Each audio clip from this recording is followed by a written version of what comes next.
Dikala Nabi keluar, Nabi melihat seorang pemuda yang telah memberikan pekerjaan, yang telah memberikan 24 anak kurma.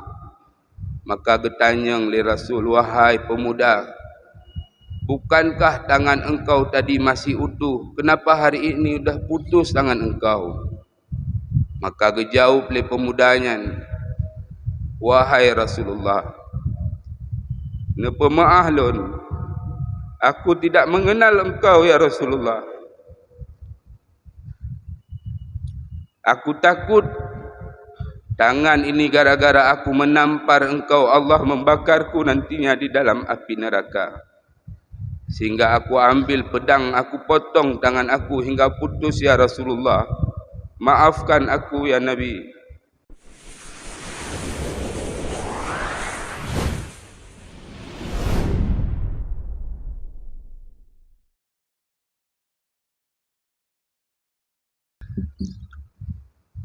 Alhamdulillah. Allahumma salli ala Sayyidina Muhammad al-Fatih lima ughliq wal khatim lima sabaq nasiril haqqi bil haqq wal hadi ila siratikal mustaqim wa ala alihi wa sahbihi haqqa qadrihi wa miqdarihil azim. Puji syukur kita kepada Allah Subhanahu wa ta'ala. Salawat dan salam kepada baginda besar Muhammad sallallahu alaihi wasallam. Ta'zim kamu kepada Abi Imam Syekh, pengurus masjid, panitia masjid dan seluruh jamaah yang telah hadir di masjid yang mulianya. Alhamdulillah,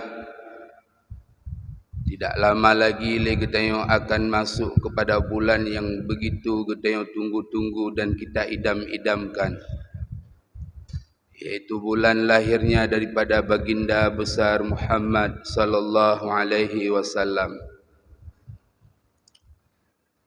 Bahkan telah 30-40 tahun kita sudah merayakan daripada lahirnya baginda Muhammad sallallahu alaihi wasallam. Tapi mungkin hanya berapa persen yang sudah kita mengamalkan daripada akhlak Nabi Muhammad sallallahu alaihi wasallam. Maka dengan momentum nantinya daripada bulan suci, dengan perbanyak daripada selawat kepada Nabi Muhammad, sehingga akhlak-akhlak yang jahat di dalam batin kita berubah menjadi akhlak-akhlak yang baik. Yang mana Nabi Muhammad sallallahu alaihi wasallam adalah orang yang begitu sabar di dalam kehidupannya, yang terus bersyukur di atas segala nikmat Allah, yang ridha terhadap apa yang telah ditetapkan oleh Allah, tidak pernah mengeluh di dalam kehidupannya. Maka pada kesempatan ini, marilah kita mengintrospeksikan diri kita, adakah akhlak daripada baginda di dalam diri kita? Sehingga jikalau belum ada, maka kita melatih-latih untuk dapat kita berakhlak dengan akhlaknya baginda Muhammad sallallahu alaihi wasallam. Pada sabah urau tengku metuah, di kota Madinah terjadi kekeringan yang begitu besar. Rasulullah 3 hari 3 malam tidak ada makanan, sehingga dia mengikat perutnya dengan batu-batu. Rasulullah hadir kepada anaknya Fatimah. Kala memberi salam kepada Fatimah, Assalamualaikum wahai ananda lun. Dilihat Fatimah dalam keadaan pucat. Maka ketanyang li Nabi, ketanya, wahai anak lun, kenapa engkau dalam keadaan pucat? Tapi Fatimah menyembunyikan yaitu kelaparan yang telah dia rasakan selama ini. Maka Rasulullah memaksa dan Fatimah pun mengatakan, wahai ayahku, wahai Rasulullah, kami sudah 3 hari tidak ada makanan di dalam perut kami yang hanya adalah minuman putih. Maka Rasulullah menoleh kepada cucunya Hasan dan Husain. Lihat Hasan Husain di dalam keadaan begitu pucat, menahan lapar 3 hari 3 malam. Maka Rasulullah mengatakan, wahai anakku, jangan takut. Tuhan kita yang maha kaya, yang maha memberi rezeki, tidak mungkin Allah menyia-nyiakan, katanya. Rasulullah bukan tidak ada, tapi itu dicontohkan untuk umat-umatnya. Bukit ingin dijadikan emas, tapi Rasulullah menolaknya. Sehingga Rasulullah dengan rasa yang iba berjalan, Rasulullah berjumpalah dengan seorang badu yang memiliki yaitu kebun kurma yang begitu luas. Bertanya oleh Nabi, katanya, wahai pemuda, apakah engkau perlu kepada seorang jasa atau bekerja? Maka dijawab oleh pemuda tersebut, iya. Apa yang mesti aku kerjakan kepada engkau? Engkau timba yaitu air, dengan 1 kali timba aku bayar engkau dengan 3 biji kurma. Maka badui tersebut tidak mengetahui bahawa itu adalah Nabi Muhammad sallallahu alaihi wasallam. Maka Nabi Muhammad menimbalah air tersebut. Kali yang ke-9 putus tali timba. Marah pemuda badui tersebut. Bahasa katanya pakiban ka kerja. Baru 8 ke kacrung i ka putuh dalau timalunnya rugo. Maka tanpa basa-basi ditamparlah wajah Nabi gedanya Muhammad sallallahu alaihi wasallam. Tapi Muhammad yang penuh dengan akhlak yang baik hanya tersenyum hati getampar oleh pemuda baduian. Maka dengan izin Allah, timba yang sudah jatuh diambil kembali oleh Rasulullah. Terbesit di dalam hati pemuda badunya. Apakahnya Nabi Muhammad sallallahu alaihi wasallam, kenapa dia tidak melawan? Dikala aku menamparnya, dia diam saja dan tersenyum. Maka diberikanlah ongkos kerja benar 3 kali 8, 24 anak kurma. Maka Rasulullah dikala pergi daripada badui tersebut mengucapkan lagi, terima kasih wahai badui. Maka Rasulullah langsung berjalan menuju rumah anaknya Fatimah. Sesampai di rumah Fatimah, gelumung kecucur ke Hasan dengan Husain. Ditaruh Hasan di kanan dan Husain di kiri. Disuapkan yaitu kurma ke dalam mulut mereka. Tersenyum mereka bahagia. Pada saat itu si badui tersebut engkau merasa telah bersalahnya sang Nabi Muhammad. Maka dia mengambil pedang. Dia memotong tangannya hingga putus sehingga pingsanlah badui tersebut. Setelah sadar daripada pingsan yang begitu banyak mengeluarkan darah, maka dia ambil tangan itu, dia berlari ke Masjid Nabawi, dia mencari Nabi Muhammad sallallahu alaihi wasallam. Sambil dia memegang tangan yang telah putus tersebut, dia terus memanggil Nabi, ya Rasulullah, ya Rasulullah. Dijawab oleh sahabat, Nabi tidak ada di sini. Mungkin Nabi ada di rumah anaknya Fatimah, coba engkau pergi ke sana. Maka tanpa basa-basi dan menceritakan kenapa tangannya putus, dia sibuk mencari Rasulullah sallallahu alaihi wasallam. Sehingga sampailah dia ke rumah Fatimah sambil memanggil-manggil, ya Nabi Muhammad, ya Rasulullah, ya Rasulullah. Maka Fatimah mengatakan kepada ayahnya, wahai ayah, ada orang yang memanggil engkau di luar. Maka Nabi katanya langsung keluar tengku metua. Dikala Nabi keluar, Nabi melihat seorang pemuda yang telah memberikan pekerjaan, yang telah memberikan 24 anak kurma.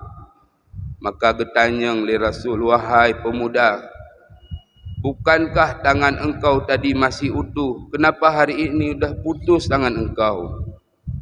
Maka dijawab oleh pemudanya, wahai Rasulullah, nepemaah lon, aku tidak mengenal engkau ya Rasulullah.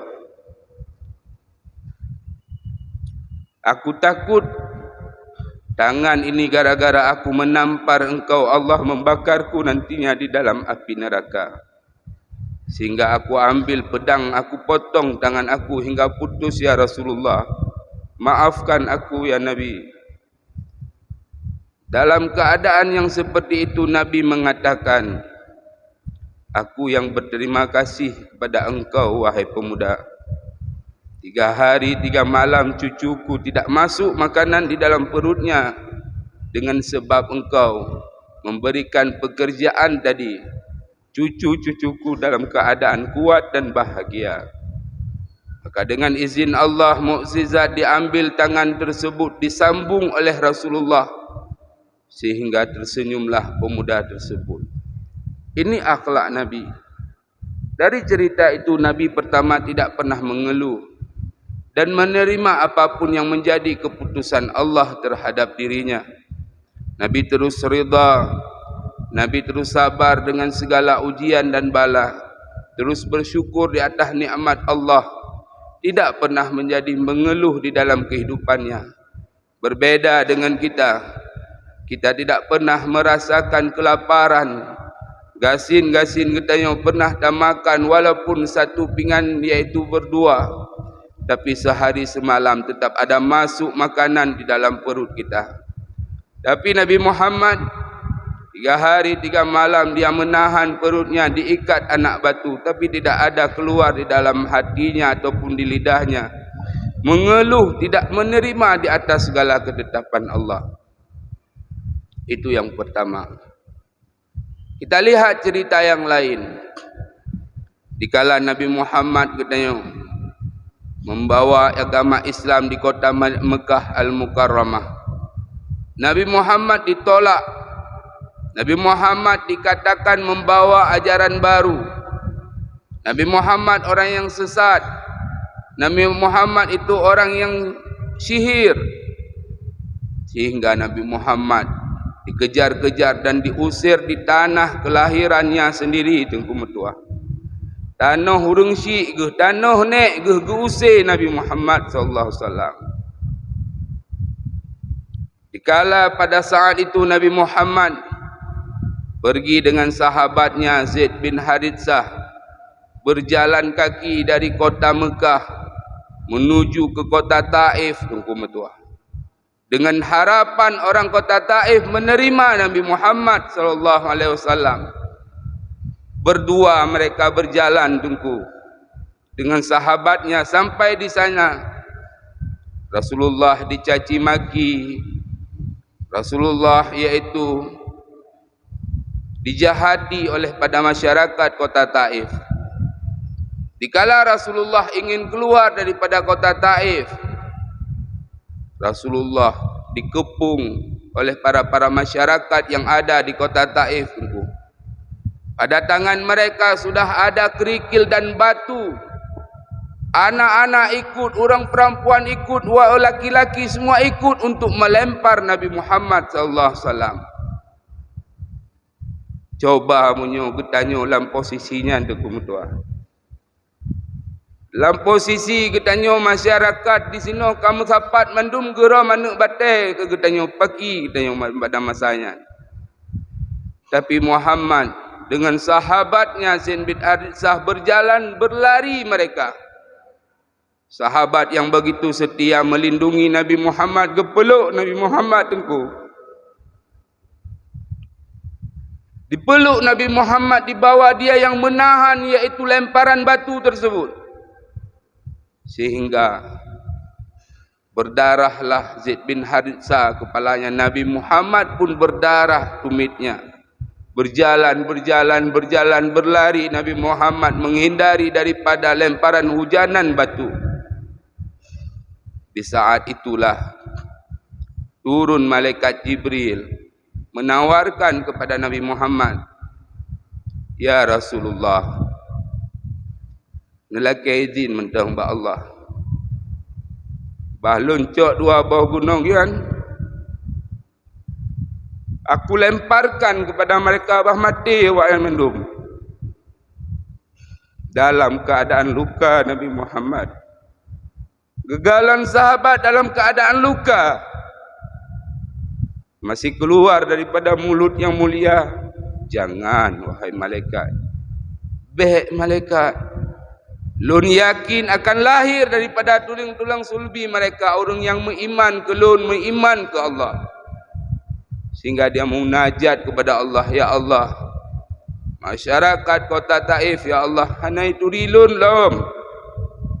Nabi, ya Allah, daripada tulang-tulang sulbi mereka orang yang beriman ke lun, beriman ke drone, ya Allah. Dan doa Nabi kekabul, ya Allah.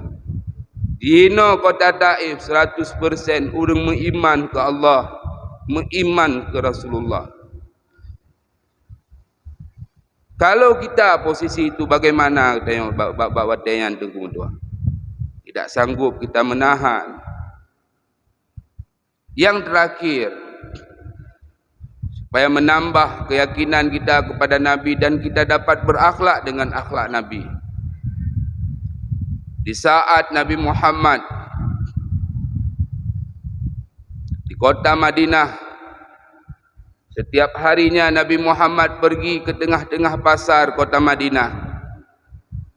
Dia memberikan makan kepada orang tua buta, pengemis, orang kafir, yang selalu dia berkata dengan lidahnya, Muhammad dusta, Muhammad penipu, Muhammad membawa ajaran baru, jangan engkau ikut Muhammad. Tapi Muhammad sallallahu alaihi wasallam, Nabi getanyo tengku metua, hadir di tengah-tengahnya, menyuapi setiap makanan yang berada mulutnya tengku.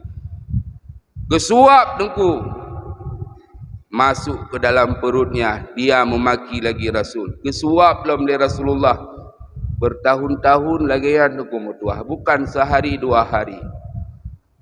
Dikala Rasulullah Muhammad sallallahu alaihi wasallam wafat, Abu Bakar coba ingin menggantikan apa yang belum pernah dia kerjakan yang dikerjakan oleh Rasul. Abu Bakar datang membawa makanan, dia mencari orang buta yang kafir. Rasulullah tidak pernah menceritakan kepada istrinya kalau yang diberi makan itu orang yang benci kepada Nabi, tidak dia ceritakan. Sehingga Abu Bakar tidak tahu bagaimana kronologi ini.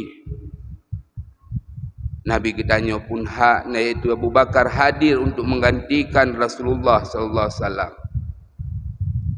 Begitu sampai Abu Bakar, dia mendengar yaitu cacian dan makian yang keluar daripada mulut orang tua buta yang kafir tersebut.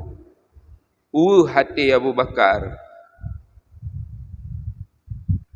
Bahasa katanya tungku mutua kiban getun Nabi Muhammad lagi nyo gecaci lagi yang gemaki.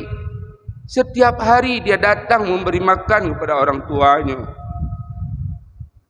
Tidak sanggup kita pikir kiban gebibunya orang caci maki, orang yang selalu menghinanya. Tapi Abu Bakar menahan, bersabar dan mencoba untuk mencerminkan akhlak Nabi. Karena rasa yang begitu menyakitkan dalam hati Abu Bakar, dia pun menyuapi. Di suap yang kedua ditangkap tangan tersebut. Bukan le orang tua butanya, gata so. Lun orang yang biasa memberi makanan kepada engkau.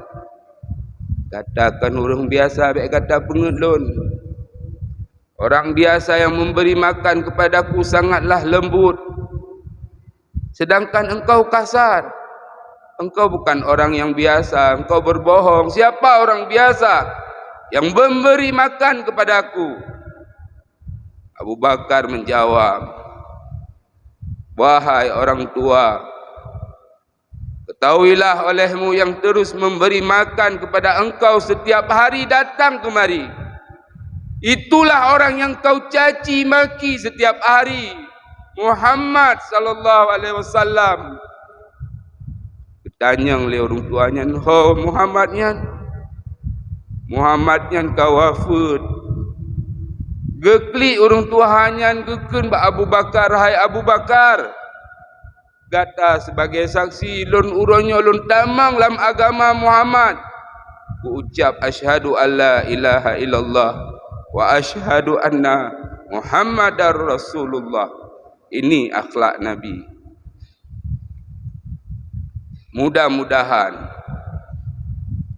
kita yang sebagai umat Nabi yang nanti kita dijemput oleh Nabi Muhammad di dalam neraka, Nabi Muhammad menunggu kita, Nabi Muhammad yang memberi syafaat pada kita. Tidak ada harapan kita melainkan Allah mengumpulkan kita. Laginya rupa kepesapat dalam masjidnya, berkepesapat dengan Nabi Muhammad dalam syurga. Merumpuk pandang wajah Nabi Muhammad, merumpuk duk saja Nabi Muhammad sallallahu alaihi wasallam. Tetapi menyogetanya tidak berakhlak dengan akhlak yang baik. Sebanyak apapun ibadat kita, sebanyak apapun puasa sunnah kita, hidupkan malam setiap malam, tapi tidak ada akhlak Nabi. Sedikit-dikit kita marah, mendendam kamu-tanom di dalam batin kita, saling menjelek-jelekkan dengan sesama kita. Sebaik apapun kita, tetap ada orang yang tidak senang pada kita. Sebaik apapun kita tetap nak orang benci. Kenapa Allah berikan laginya? Itulah harus kita menganggap mereka itu adalah guru-guru kita. Orang-orang yang membenci kita, orang yang mengupat kita, orang yang memfitnah, itulah guru yang Allah kirimkan untuk melatih kesabaran kitanya. Tabut bab sabar, orang kata terus bab fitnah ka haid tak sabar, pasti hidup bab sabar bab tabut. Itulah Allah mencoba melatih kita. Mampukah kita bersabar lagi Nabi Muhammad? Kita hanya difitnah, kita hanya dikatakan dari belakang. Nabi Muhammad dilempari, dihujani oleh batu. Nabi Muhammad diusir daripada tanah kelahirannya. Nabi Muhammad dilemparkan dengan tai unta. Nabi Muhammad terus diludahi dan dikata-katakan dengan yang kasar. Tapi selama untuk dirinya yang dikatakan, Nabi Muhammad tidak pernah marah. Mudah-mudahan kita yang hadir pada kesempatan ini, marilah berakhlaklah dengan akhlak Nabi Muhammad, sehingga kita akan dikumpulkan, dapat memandang nantinya dengan Nabi Muhammad, duduk dengan Nabi Muhammad, makan bersama dengan Nabi Muhammad di dalam syurga. Amin, amin ya rabbal alamin. Alhamdulillah. Alhamdulillahi rabbil alamin. Allahumma salli ala sayyidina Muhammad wa ala alihi wa ashabihi ajma'in. Ayyuhan nas, ittaqullaha haqqa tuqatih wa la tamutunna illa wa antum muslimun. Bismillahirrahmanirrahim. Qul huwallahu ahad, Allahus samad, lam yalid wa lam yulad wa lam yakul lahu kufuwan ahad. Barakallah.